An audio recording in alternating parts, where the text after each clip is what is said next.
All right, good morning, people of YouTube. So we are back again today with a super fun deck profile. This time we have Ancient Gabubond. So the perks of this deck is that it has a much higher power ceiling than regular Gabubond does because you have access to this new boss monster. Well, new for the deck, old boss monster came out in BT4, but we got Ancient Garurumon here. And this card also can attack multiple times.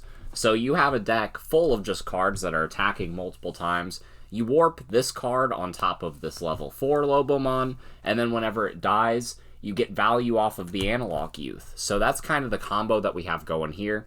And it's just a really powerful thing the deck has going for it as opposed to the Rookie Rush variant. So this is the main appeal as to play this deck as opposed to the Rookie Rush variant, is if you want to play these cards. And they're very powerful, so I recommend you test them out. But this is a deck that I do expect to take top 16 at Nats. You know, I think a variant of this did at the European Nationals. And it's just super strong. This deck has a slightly better matchup against Security Control as opposed to regular Gabubon because you have more powerful cards and you don't have to trash Security to go into them. And hard playing Ancient Garuru just isn't bad either for 12 in that matchup. So we're going to go ahead and get into the deck profile now, and kind of you'll see the differences between this and that whenever we start going into it. So we'll start with the eggs. We got 4 copies of Upa because this deck plays a lot of combo pieces and you need to draw them all.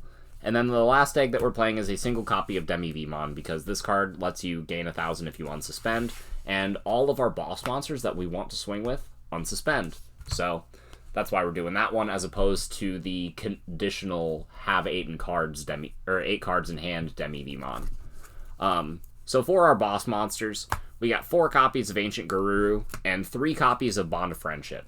So you can slap a Bond of Friendship on top of Ancient Garuru, but if you warped this on top of a Lobo, then this bond will still die.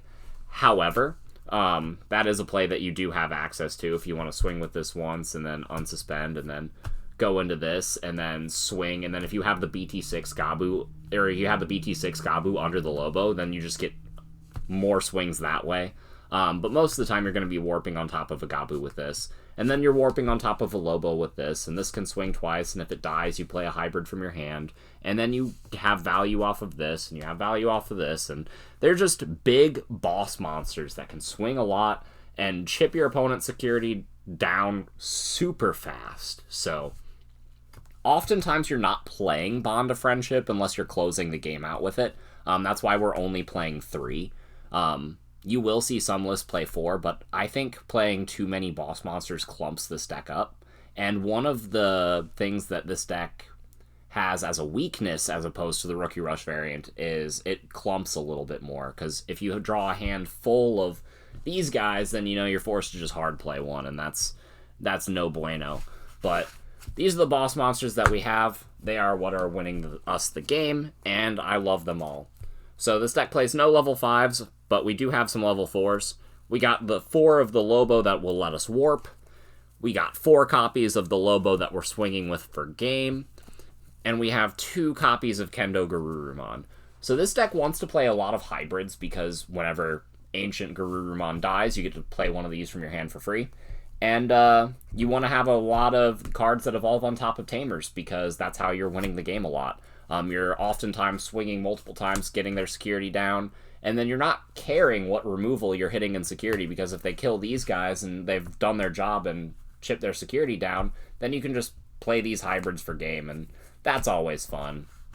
Also, if you have like double Lobo and then you go into double Ancient Garuru, then you just get an ultra amount of attacks, and it's pretty amazing. So I do like the hybrid package. I don't think I'd cut any of them. And, yeah, that's all you really need for level 4s in this deck. This space in this deck is super tight because you do have to make room for all of the hybrid cards. You have to make room for some of the Gabumons. And you don't really have a lot of room for versatility. But this deck is very, very strong at what it does. So it floods the board with a lot of cards, and then you just win that way. So we also play a lot of rookies in this list. I found room for more. So this deck can play kind of a Rookie Rush strategy. So you'll kind of see that with what we got. We got 3 copies of Strabi. You can play this off of Ancient Garurumon as well. And whenever you play this card, you get to search for any of your hybrid cards. But do note that Ancient Garurumon itself is not a hybrid card, so it is not a viable search target off of Strabi. But it also lets you grab all your Tamers, and that's super good. So we also have 4 copies of the BT6 Gabu. This card lets your Bond swing 3 times, and that's always fun. It also makes your mat super cheap.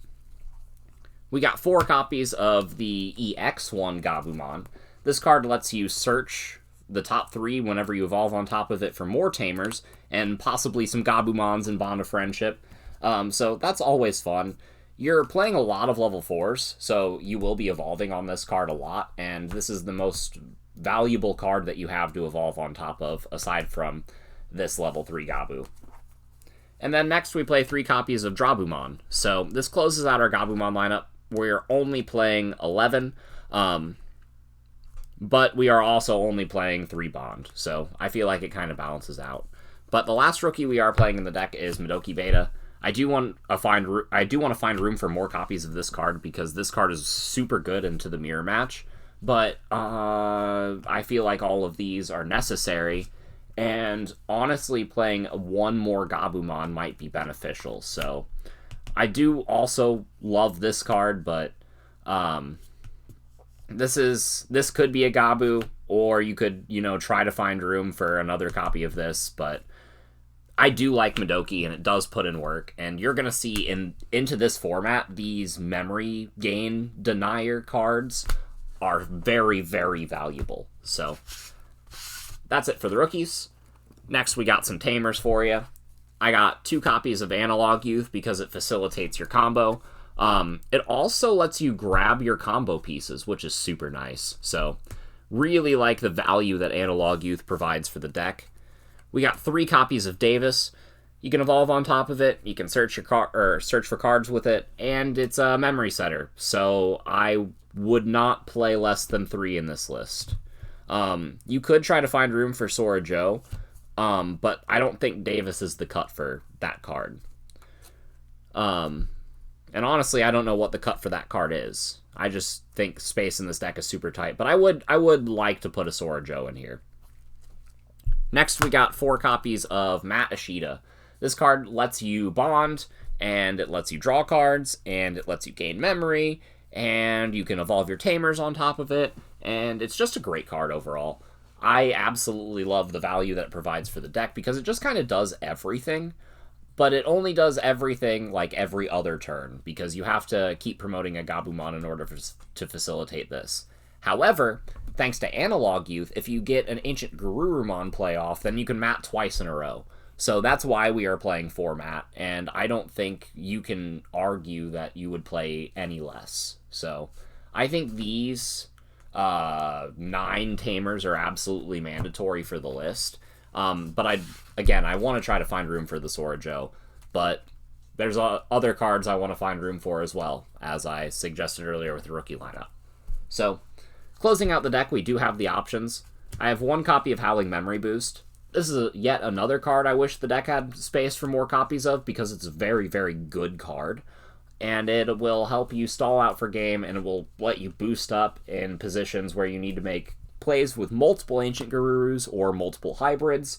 And Memory Boosts are just overall valuable in a deck like this one specifically, because if your opponent has the memory gamers or memory gain deniers like Madoki Beta or Terriermon or Gazimon, then you can just kind of bottom deck them with Bond of Friendship, or bounce them back to your opponent's hand with Kendo Garuru. So the Memory Boost and cards like Hammer Spark have increased value in this list. So rounding off the list, we do play 4 copies of Hammer Spark and 4 copies of Ice Wall, because the benefit to playing blue this format is that Ice Wall is broken.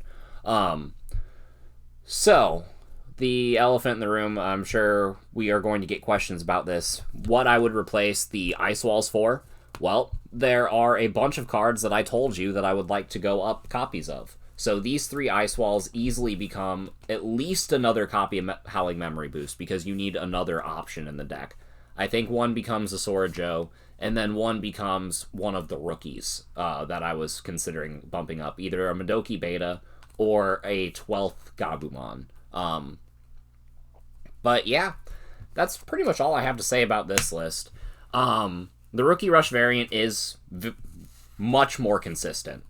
However, if this deck draws even mediocrely, this deck just feels like it can blow a lot of decks away just by making decent plays. Like, this deck doesn't even have to draw amazing at any point in order to win. And that's one of the best advantages that this list has. It's a very, very strong deck, and I highly recommend you give it a try if you want to pick up cards like these, because I know that the Ancient Gurus are a little bit pricey right now. But yeah, hope you guys all enjoyed this deck profile. Make sure you guys like, comment, subscribe, and all that jazz, and we will see you guys in the next time. Bye-bye.